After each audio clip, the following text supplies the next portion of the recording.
அண்ணா அவர்களின் நினைவு நாளில் அவரது நினைவிடத்தில் வந்து அம்மா மக்கள் முன்னேற்ற கழகத்தின் சார்பில் அவருக்கு புகழஞ்சலி செலுத்திவிட்டு செல்கிறோம். நீங்க தான் கேட்கணும்.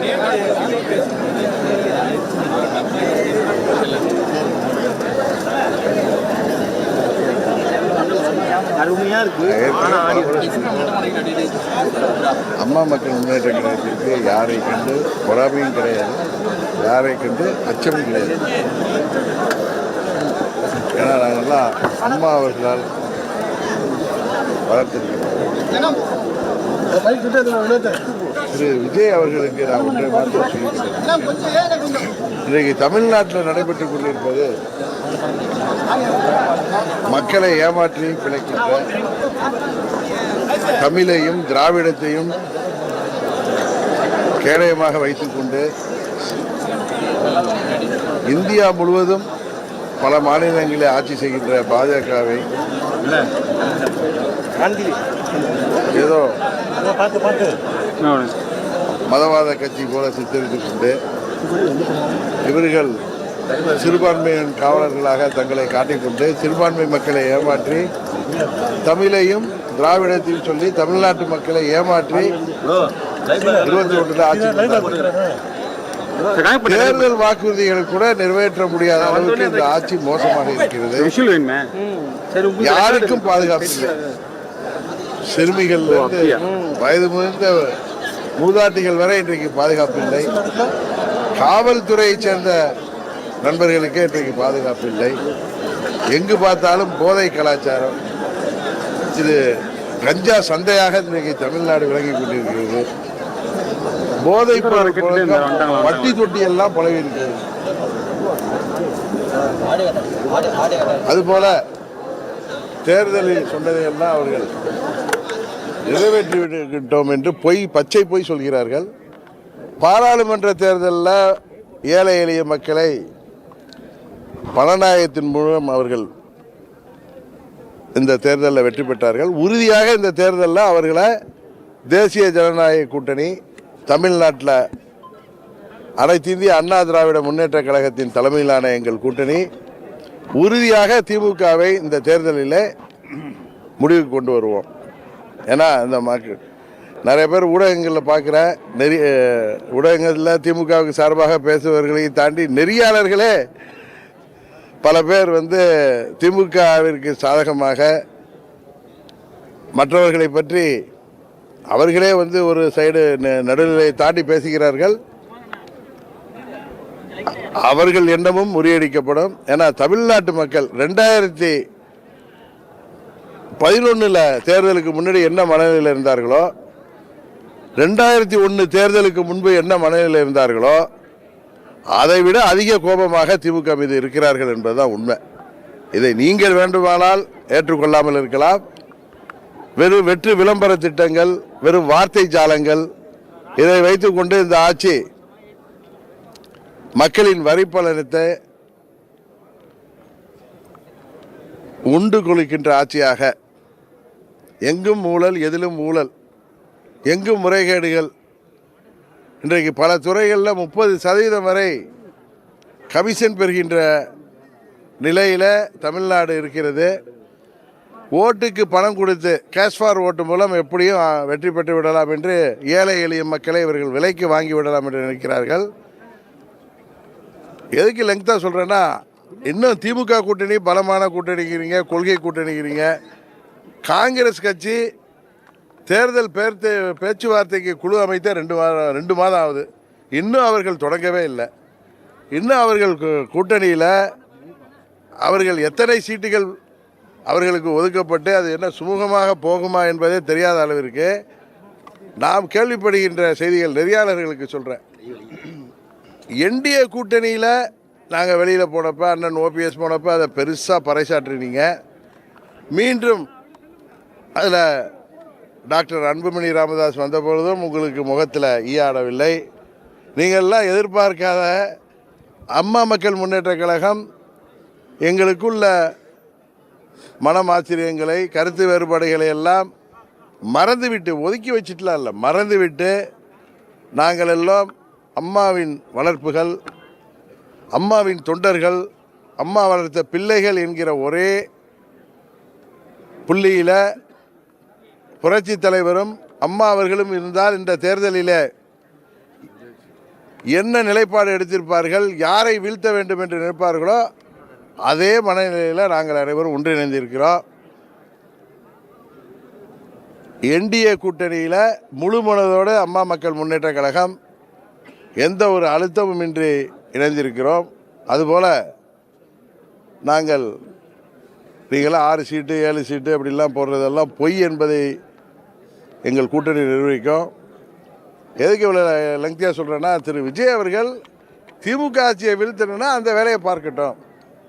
புரட்சி தலைவர் படத்தை போட்டுக்கிறாரு, எனக்கு ரோல் மாடல்கள் புரட்சி தலைவர் அம்மா அப்படின்னு சொல்லிட்டு, அம்மாவின் ஆட்சியில் அதிமுக ஆட்சி ஊழல் ஆட்சிங்கிறார், ஊழல் கட்சிங்கிறார். 21 வரை அம்மாவின் ஆட்சி அண்ணன் பழனிசாமி அவர்கள் தலைமையில் நடந்த பொழுது அதில் அமைச்சராக இருந்தபோது தான் பெரும் மதிப்பிற்குரிய அண்ணன் செங்கோட்டையன் மே மாதம் வரைக்கும் அமைச்சராக இருந்துட்டு தான் அவர் அந்த கட்சியில் இருந்தவர். ஆட்சியில் அவரை நீங்கள் உங்கள் கட்சியில் சேர்த்துக்கிட்டு ஊழல் கட்சி அதிமுக என்பது சொல்வது தவறு. கொஞ்சம் வெளியில் வந்து பாருங்கள், சுற்றி உள்ளவங்க சொல்கிறத கேட்டுக்கிட்டு நீங்கள் பேசாதீங்க அப்படின்னு சொன்னால் கோச்சிக்கிறார். நான் சொல்கிறது, விஜய் அவர்கள் எங்களுக்கு எதிரி அல்ல, எங்களது ஒரே எதிரி திமுக தான். தீய சக்தி திமுகவை வீழ்த்த வேண்டும் என்பதுதான் புரட்சி தலைவர் அவர்கள் எங்களுக்கு சொல்லிக் கொடுத்த பாடம். அம்மா அவர்கள் எங்கள் இரத்தத்தில் ஊட்டிய வளர்த்த பாடம். அதற்காகத்தான் நாங்கள் அனைவரும் ஒன்றிணைந்திருக்கிறோம். இதில் வேறு எந்தவித உள்நோக்கமும் இல்லை, எந்த அழுத்தமும் இல்லை. இன்னும் சில பேர் சொல்கிறீங்க, இப்போ சகோதரி கனிமொழி அவர்கள் டெல்லிக்கு போயிட்டு வந்தால் அமைதியாக இருக்கீங்க. நானோ அண்ணன் ஓபிஎஸோ அண்ணன் எடப்பாடி அவர்களோ டெல்லிக்கு போயிட்டு வந்தால் அழுத்தங்கிறீங்க. உங்கள் தலைமை யார்? டெல்லி தான் உங்கள் கட்சியை நிர்வகிக்கிற. அப்படி கிடையாது. அம்மாவின் தொண்டர்கள் அனைவரும் ஓர் அணியில் இணைந்து திமுகவை வீழ்த்த வேண்டும் என்கிற எங்களது கொள்கை தான் பாரதிய ஜனதா கட்சியின் கொள்கை. அந்த புள்ளியில் அவங்க 21 தேர்தலில் போய் உங்களுக்கு தெரியும் என்னிடம் பேசினார்கள், எனக்காக இங்கே பேசினார்கள். மாண்புமிகு அமித்ஷா அவர்களே இங்கே வந்து பேசினார்கள். அப்பொழுது நடக்காமல் போய்விட்டது. நாங்கள் தனித்து போட்டியிட்டோம், எங்களோடு தேமுதிக போட்டியிட்டது. 24 தேர்தலில் டிடிவி தினகரன் அமமுக தேசிய ஜனநாயக கூட்டணியில் எந்த ஒரு அன்கண்டிஷனில் இணைஞ்சோம். நாங்கள் போட்டியிடக்கூட விரும்பவில்லை. எங்களுக்கு சட்டமன்ற பொது தேர்தல் முக்கியம். நாங்கள் ஒரு ரீஜினல் பார்ட்டி தான், வளர்ந்து வருகின்ற பார்ட்டிங்கிறப்ப நாங்கள் நிற்கலன்னு சொன்னோம். ஆனால் பாஜகவின் தலைவர்கள் தான் நீங்கள் 2 தொகுதியிலாவது நிற்கணும், அப்போ தான் உங்கள் சின்னம் உங்களுக்கு 5% நிற்கணுங்கிற அடிப்படையில் நிற்க சொன்னாங்க. திமுகவை வீழ்த்த வேண்டும் என்று நாங்கள் முயற்சி செய்தோம். ஆனால் எங்களுக்குள் தான் அந்த ஒற்றுமை இல்லாததுனால நாங்கள் தோல்வி அடைந்தோம். இப்பொழுது நாங்கள் அனைவரும் எப்படி 88 பிரிவுக்கு பிறகு எல்லாம் இருந்த மாதிரி, அப்பொழுது ஒன்று சொல்லிக்கொள்கிறேன், அது அம்மாவின் வாக்கு வங்கியை புரட்சித் தலைவர் வாக்கு வங்கியை குறிவைத்து சில பேர் இப்பொழுது பேசி கொண்டிருப்பவர்களுக்கு 88 பிளவுக்கு பிறகு 89 தேர்தலில் எங்கள் வாக்கு வங்கி அப்படியே ஜே அணிக்கும் ஜா அணிக்கு தான் பிரிந்து சென்றது. அதை நீங்கள் 89 ரிசல்ட் எடுத்து பார்த்தா அதை ஒன்று சேர்த்தாலே நாங்கள் அப்பொழுது ஆட்சிக்கு வந்திருப்போம்.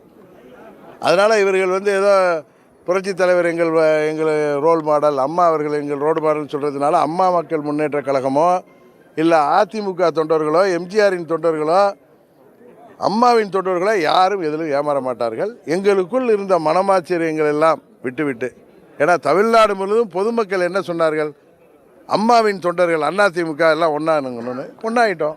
கூட்டணியில் நாங்கள் அமமுக இருக்கோம்.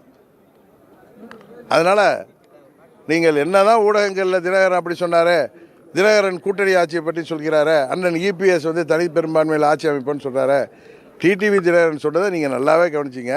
ஆனால் நீங்கள் நெறியாளர்கள் என்ன பண்ணுறாங்க, டிடிவி தினகரன் கூட்டணி ஆட்சி இல்லை, எங்கள் சட்டமன்ற உறுப்பினர்கள் சில பேரை மந்திரியாக்க வேண்டும் என்பது எங்களது விருப்பம். அது கண்டிஷன் கிடையாது, கிளைம் கிடையாது, எங்கள் விருப்பம் என்று தான் நான் சொன்னேன்.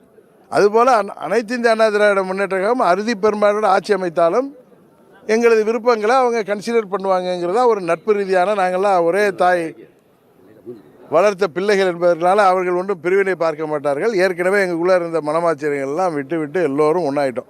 டாப் டு பாட்டம், அது அமமுகவாக இருந்தாலும் சரி அதிமுக இருந்தாலும் சரி.